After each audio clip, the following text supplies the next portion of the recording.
ஆண்டவராகிய இயேசு கிறிஸ்துவின் விலையேறப்பட்ட நாமத்தினாலே இன்றைய பரலோக மன்னா நிகழ்ச்சிக்கு உங்களை யாவரையும் வரவேற்கிறோம். இன்றைக்கு கர்த்தர் ஆலயத்துக்கு செல்வதும் அதனுடைய ஆசீர்வாதங்களை குறித்து கர்த்தர் பேசுவாராக. அதற்கு ஆதாரமாக யாத்ராகமத்தின் புஸ்தகம் 20ஆம் அதிகாரம் 8, 9, 10 வசனங்களை வாசிக்கிறேன். ஓய்வு நாளை பரிசுத்தமாய் ஆசரிக்க நினைப்பாயாக. 6 நாள் நீ வேலை செய்து உன் கிரியைகளை எல்லாம் நடப்பிப்பாயாக. 7ஆம் நாள் உன் தேவனாகிய கர்த்தருடைய ஓய்வு நாள். அதிலே நீயானாலும் கடைசியில் சொல்லுகிறார், யாதொரு வேலையும் செய்ய வேண்டாம்.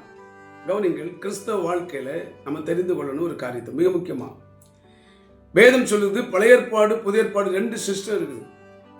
பழைய ஏற்பாடு சிஸ்டம் என்ன சொல்லுது, நீ 7ஆவது நாள், அதாவது ஓய்வு நாள், சனிக்கிழமை ஓய்வு நாள், எல்லாரும் வேலைக்கு போகாம திங்கள்ல இருந்து வெள்ளி வரைக்கும் எல்லா வேலைக்கும் போகலாம்.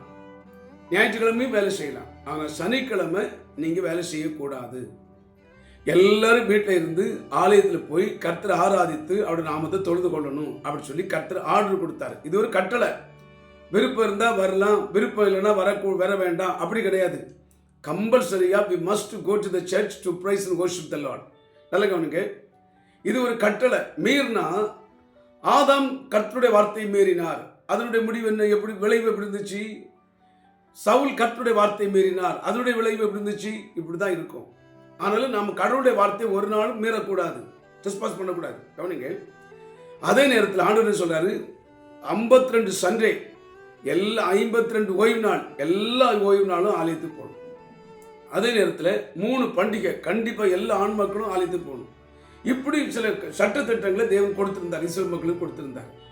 புதிய ஏற்பாட்டுக்கு வரும்போது நமக்கு என்ன சொல்லியிருக்கிறாரு, நீங்களும் ஓய்வு நாளில் எல்லாரும், நமக்கு ஓய்வு நாள் ஞாயிற்றுக்கிழமை, நம்ம எல்லாரும் சர்ச்சுக்கு போய் கர்த்தரை ஆராதித்து அவருடைய வசனத்தை கேட்டு கீழ்ப்படி நடந்து விசுவாசத்தில் பலப்பட்டு ஆசீர்வாதமா வாழணும், சாட்சியா வாழணும், தேவனுக்கு மகிமையா ஜீவிக்க வேண்டும் என்பது தேவனுடைய சித்தம்.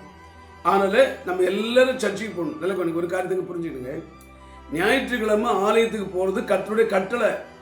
ஆனால் அதே நேரத்தில் திங்கட்கிழமை லீடர்ஸ் மீட்டிங் இருக்கலாம், செவ்வாய்க்கிழமை பைபிள் ஸ்டடி, புதன்கிழமை ஹீலிங் மினிஸ்ட்ரி, வெள்ளிக்கிழமை உபவாச கூட்டம், சனிக்கிழமை செயின், பல கூட்டங்கள் இருக்கலாம். இதுக்கு நீங்கள் போனாலும் போகட்டாலும் கர்த்தர் எதையும் கேட்க மாட்டார்.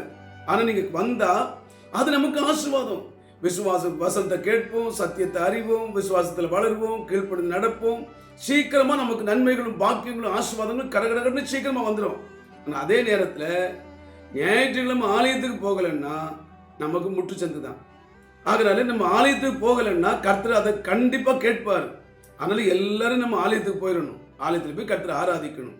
ஆனால் அதே நேரத்தில் புதிய ஏற்பாட்டு விசுவாசிகள் எப்படி நடந்தாங்க, வீடுகள் தோறும் திறந்தோறும் தேவாலயத்தில் போய் இயேசுவே கிறிஸ்துவ என்று பிரசங்கித்ததை எல்லாரும் கேட்டு ஆஸ்வதிக்கப்பட்டார்கள். அதனால தொடர்ந்து ஆலயத்துக்கு போவோம், ஆண்டவருடைய வார்த்தையை கேட்போம், ஆசீர்வாதமாய் வாழலாம். ஆமென். கர்த்தாவே, இதை கேட்டுக்கொண்டிருக்கிற எல்லா பிள்ளைகளையும் ஆசீர்வதிங்க. கிருபை சமாதானம் பெருகட்டும். இயேசு நாமத்தில் பிதாவே, ஆமென். ஆமென். Praise the Lord.